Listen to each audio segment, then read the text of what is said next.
Rome, a city of unparalleled power and ambition, was built on conquest and blood. At its heart stood the Colosseum, a monumental amphitheater where life and death danced for the masses.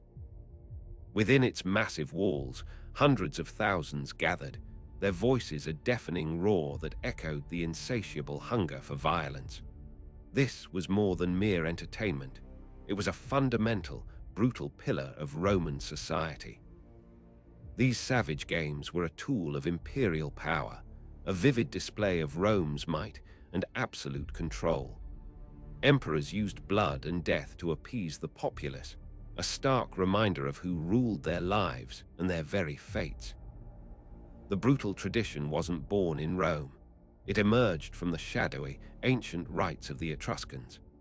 Early gladiatorial combats were solemn sacrifices, spilling blood to honor the deceased in grim funerary ceremonies. Over centuries, these somber rituals transformed, moving from private funerals to grand public games. The first recorded Roman gladiatorial fight in 264 BC was a grim precursor to the magnificent, bloody spectacles that would captivate an empire. Who were these men condemned to die for public entertainment? Most were slaves, prisoners of war, or condemned criminals, their lives forfeited to Rome's insatiable thirst for spectacle and blood. Yet some chose this path, free men known as auctorati, driven by crushing debt, profound disgrace, or a desperate hope for fleeting glory. They willingly sold their lives for a chance at fame or a final, honorable death in the arena. The grim journey to the arena began in the ludus, the gladiator school, a harsh fortress of pain and discipline. Here, men were stripped of their identities, branded, and subjected to a brutal regimen designed solely to forge them into killers for public consumption. The Lannister, owner and brutal trainer of the gladiators, wielded absolute power over his charges, a life-or-death authority mirroring that of an emperor. His methods were unforgiving, his singular goal to produce profitable fighters, regardless of the immense human cost. He enforced a strict discipline, often through brutal beatings and starvation, ensuring obedience through constant terror and the threat of an even more agonizing death in the arena itself. The Lannister was a ruthless master, his eyes always on the bottom line, viewing his gladiators as mere commodities in a gruesome business. Training was a relentless, brutal grind of drills, weapon practice, and unforgiving physical conditioning. They learned to fight not just with brute strength, but with calculated precision, turning their bodies into finely tuned instruments of death. Many succumbed to horrific injuries during this brutal preparation, their unmarked grave a chilling testament to the unforgiving path they had chosen. The lessons were etched in pain, each session a rehearsal for their inevitable encounter with fate in the arena. Before entering the arena, they were forced to swear a chilling oath, Juri, Vincere, Verberari, Feroc Necari, to be burned, to be bound, to be beaten, and to be killed by the sword. This was a pledge of absolute submission, a total surrender of their will and their very lives to the demands of the games. It was a macabre contract, a horrifying promise to accept any form of suffering or death the spectacle required, transforming them into objects of public consumption. This oath sealed their fate, ensuring they would fight with every fiber of their being, for the alternative was often far worse. The arena showcased a grim array of specialized fighters, each with distinct armor and weaponry, designed for maximum dramatic effect. The Murmillo, a heavily armed gladiator, wore a large, distinctive fish-crested helmet, a short sword, gladius, and a tall rectangular shield, scutum, embodying brute force and heavy defense. He often fought the nimble threeks, creating a dynamic clash between ponderous power and swift agility, a spectacle specifically designed to thrill the bloodthirsty crowds. His menacing figure was a staple of the Roman games, a formidable force against lighter opponents. The Retiarius, a lightly armored gladiator, fought with a weighted net, reti, a deadly trident, fusina, and a dagger, pugio, relying on unparalleled speed and agility to ensnare and wound his opponents. His frequent adversary was the Secutor, the pursuer, a gladiator specifically designed to counter the Retiarius, wearing a smooth, rounded helmet to prevent entanglement in the net and carrying a short sword and shield. This stark contrast in fighting styles made their duels particularly dramatic and captivating, a deadly, primal dance between the hunter and his elusive prey, often ending in a brutal, decisive blow. Other formidable fighters brought their own unique forms of specialized combat to the blood-soaked sand. The Threeks wielded a curved sword, Secutor, and a small, round shield, reflecting his Thracian origins, emphasizing quick, decisive strikes. The Hoplomachus, armed like a Greek hoplite, carried a spear and a round shield, engaging in more direct, powerful thrusts. The Retiarius, a Celtic-inspired fighter, even battled from chariots, adding another layer of complex and deadly spectacle to the games, each type contributing to the rich, brutal tapestry of Roman entertainment and satisfying the crowd's thirst for variety in bloodshed. The day of the games began with the Pompa, a grand, elaborate procession that wound its way through the bustling streets of Rome, culminating at the arena. Gladiators, dressed in dazzling, often ornate costumes, marched alongside musicians, priests, and the powerful officials sponsoring the games, a dazzling display of imperial wealth and power.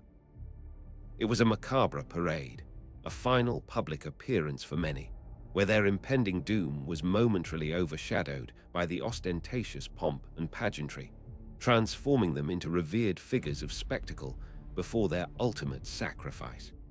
The cheers of the crowd were a complex blend of admiration and bloodlust. Before the human blood sport, the morning hours were filled with venations, savage animal hunts and brutal battles against exotic beasts. Lions, tigers, bears, rhinoceroses, and even elephants were pitted against skilled hunters, venators, or each other, often dying in gruesome fashion for the crowd's raw amusement. These spectacles showcased Rome's global reach and its mastery over nature, a brutal, blood-soaked prelude to the main event that satisfied the crowd's primal thirst for violence and exotic display, demonstrating the empire's ability to command both man and beast for entertainment. Midday brought the most horrifying acts, the damnati ad bestias, public executions where condemned criminals were thrown, often naked and unarmed, to ravenous wild beasts. This was not combat, but cold-blooded, agonizing slaughter, a stark and brutal warning against defying Roman law, designed to inflict maximum terror and humiliation upon the condemned. The screams of the dying mingled sickeningly with the roars of the crowd and the tearing of flesh, a chilling reminder of Rome's unforgiving justice and its profound capacity for calculated cruelty, ensuring a gruesome end and a lasting message. Other executions involved the ad gladium, where criminals were simply put to the sword by executioners, or even more cruelly, forced to fight each other until death. These often involved large groups, creating chaotic, bloody melees that served as a brutal form of crowd control and a chilling, visceral demonstration of state power. The arena transformed into a stage for mass extermination, a public spectacle designed to instill profound fear and reaffirm the absolute, terrifying authority of Rome over every life within its grasp. There was no mercy here, only a gruesome end. Finally, the moment everyone craved arrived. The gladiatorial combat, man against man, life against death, a primal struggle for survival. The air crackled with palpable anticipation as the gladiators entered, their lives hanging by a slender, fragile thread, ready to fight for their very existence. This was the pinnacle of the games, a contest of skill, raw courage, and savage brutality that held the entire audience captive in its deadly embrace, their roars demanding blood and spectacle. Each step into the arena was a step closer to glory or an anonymous end. Before battle, the gladiators would often salute the emperor, uttering the chilling, iconic phrase, Ave Imperator, morituri te salutant. Hail, Emperor, those who are about to die salute you. This was a final, grim acknowledgement of their impending fate, a chilling formality before they plunged into a desperate fight for survival. It was a moment of profound irony, a testament to their forced courage and the stark reality of their inescapable sacrifice for the state's entertainment, a public declaration of their ultimate submission. The words hung heavy with the promise of bloodshed. The fights themselves were a terrifying blend of rehearsed skill and savage, desperate improvisation, a brutal dance with inevitable death. Every parry, every thrust, every desperate evasion could be their last, each blow carrying the crushing weight of a life. The massive crowd roared with every strike, their insatiable hunger for blood and drama fueling the combatants to push past unimaginable endurance, transforming the arena into a vortex of relentless, primal violence. Survival was a moment-to-moment gamble, dictated by steel, sinew, and a flicker of fate. When a gladiator fell, wounded but not yet dead, his fate rested with the capricious crowd and ultimately the editor, sponsor of the games, or the emperor himself. A desperate plea for mercy, raising a single finger, could be met with a thumbs up, missio, granting reprieve, or a thumbs down, jugular, signaling the final, fatal blow. This terrifying power over life and death was the ultimate spectacle, a chilling demonstration of Rome's absolute authority, transforming the audience into complicit executioners, their collective will determining a man's last moments. The agony of waiting for the verdict was often as brutal as the fight itself. If the bloodthirsty crowd demanded death, the victorious gladiator was expected to deliver the coup de grace, a swift, merciful end with a dagger or sword. This final, brutal act of violence was performed with cold efficiency, a ritualized killing that sealed the loser's gruesome fate. It was a chilling testament to the brutal realities of the arena, where even mercy was granted only through a quick, definitive death, ensuring the spectacle's grim conclusion was met with immediate, visceral satisfaction by the baying masses.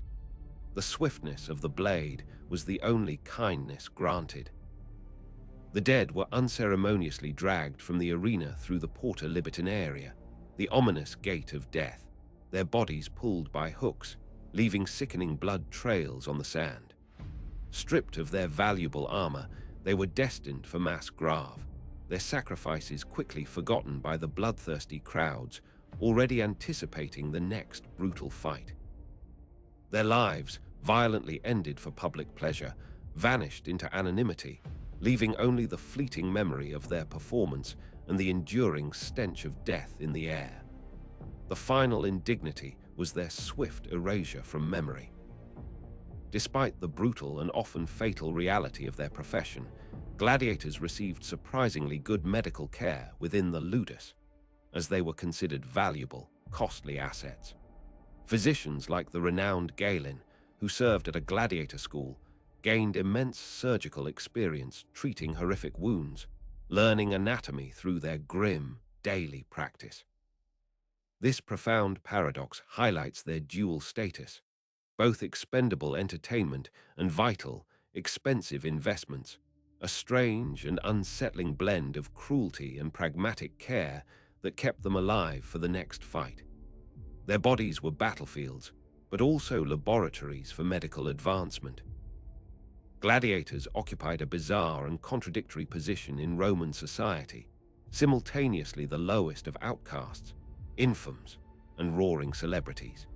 Despite being slaves or dishonored persons, their bravery, skill, and defiance in the face of death earned them immense public adoration, their idealized images gracing everyday objects like lamps and mosaics. This profound duality reflected Rome's complex relationship with violence, where the most subjugated could achieve fleeting, bloody glory through the ultimate sacrifice, a testament to the strange, intoxicating allure of their brutal profession. They were both despised and idolized, embodying Rome's conflicting values. Women, in particular, were often deeply infatuated with gladiators, seeing them as potent symbols of raw masculinity, defiant courage, and forbidden allure. Graffiti discovered in Pompeii, like the famous phrase, Celadus, the Thracian, makes all the girls sigh, speaks volumes of their intense sexual appeal and the fervor of their female admirers.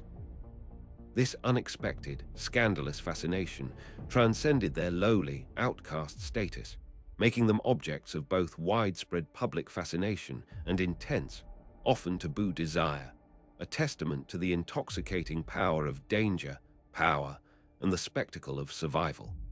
Their bloody performances ignited passions beyond the arena. For those exceptional few who survived countless brutal encounters in the arena, there was a glimmer of tantalizing hope. The rudis, a symbolic wooden sword signifying freedom and an honorable retirement from combat.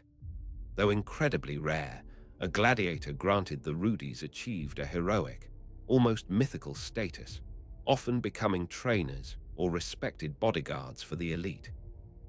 It was a profoundly emotional reward, a beacon of light in a profession defined by darkness and death, offering a precious chance at a new life away from the blood-soaked sand, a testament to extraordinary skill and sheer luck. Such freedom was the ultimate, hard-won prize. Not all gladiators accepted their brutal fate silently. Some chose to defy it, leaving behind a legacy of rebellion. The most famous act of defiance came from Spartacus, a Thracian gladiator who ignited a massive, terrifying slave rebellion in 73 BC, shaking the very foundations of the Republic. His revolt, though ultimately crushed with extreme prejudice, sent shivers through the Roman elite, proving that even the most subjugated could rise up, their thirst for freedom stronger than any chain or imperial decree. His name became a potent, enduring symbol of resistance against tyranny, a testament to the indomitable human spirit refusing to be broken by brutality. The fires of his rebellion burned bright, if briefly, against Rome's iron fist. The spectacle of gladiator games reached an absurd and dangerous peak with emperors like Commodus, who, consumed by megalomania and a twisted fascination with the arena, actually fought as a gladiator himself. While his opponents were often severely handicapped, disarmed, or even paid to lose, his participation deeply scandalized the Roman elite, blurring the sacred lines between ruler and common entertainer. His desire to be seen as a ferocious warrior, even a fraudulent one, ultimately contributed to his downfall, exposing the dark depths of imperial excess and dangerous perversion, a bizarre and chilling chapter in Rome's history. He craved the cheers of the plebs, oblivious to the contempt of the Senate. Why did the Romans embrace such unflinching brutality with such fervent enthusiasm? For them, the games were a complex tapestry of deeply ingrained values, a public display of Roman virtues, manliness, courage in the terrifying face of death, and a profound contempt for pain. It was a visceral expression of their martial spirit, a harsh way to prepare citizens for the brutal realities of war and to reinforce the rigid social order through ritualized, state-sanctioned violence. The arena was a crucible where Roman ideals were forged and reaffirmed, even at the cost of countless lives, a chilling spectacle of their imperial mindset. Beyond mere entertainment, the games were potent, calculated political tools. Emperors used them to showcase their immense generosity, to celebrate military victories with bloody reenactments, and crucially, to distract the restless populace from political unrest and economic hardship.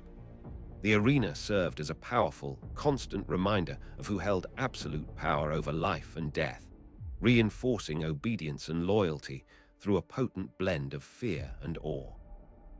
It was a masterful, calculated strategy, a relentless public performance designed to maintain social stability through the legendary bread and circuses. The cheers masked deeper societal issues.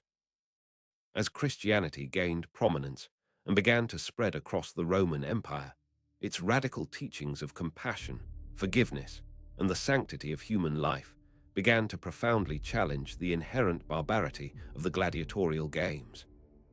Early Christian writers condemned the spectacles as immoral, demonic, and a stain on humanity, urging believers to shun the blood-soaked arenas entirely.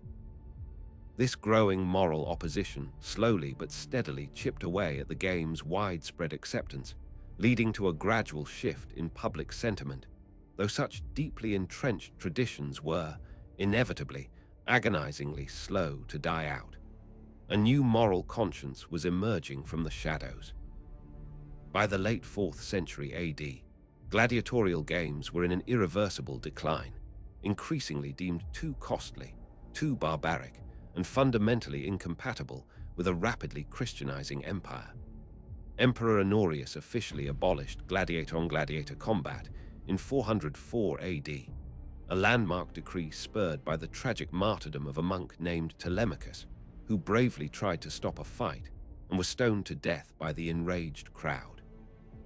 Though animal hunts, venations, continued for some time, the era of brutal human combat finally came to a definitive, if bloody, end, closing a dark, blood-soaked chapter in the annals of human history, marking the end of an empire's defining, gruesome spectacle. The gladiators' grim legacy endures, a powerful and unsettling reminder of humanity's profound capacity for both immense, calculated cruelty and extraordinary, defiant courage. Their story, etched in blood on the sands of the Colosseum, continues to fascinate and horrify millennia later, a potent symbol of Roman power, the allure of brutal spectacle, and the ultimate, horrifying price of entertainment. Their lives and deaths illuminate a brutal world where human life was often expendable, yet also paradoxically capable of inspiring awe and deep devotion, leaving behind a chilling, indelible testament to Rome's complex, often contradictory spirit, a legacy that still echoes across the ages. The arena, silent now, still whispers tales of their sacrifice,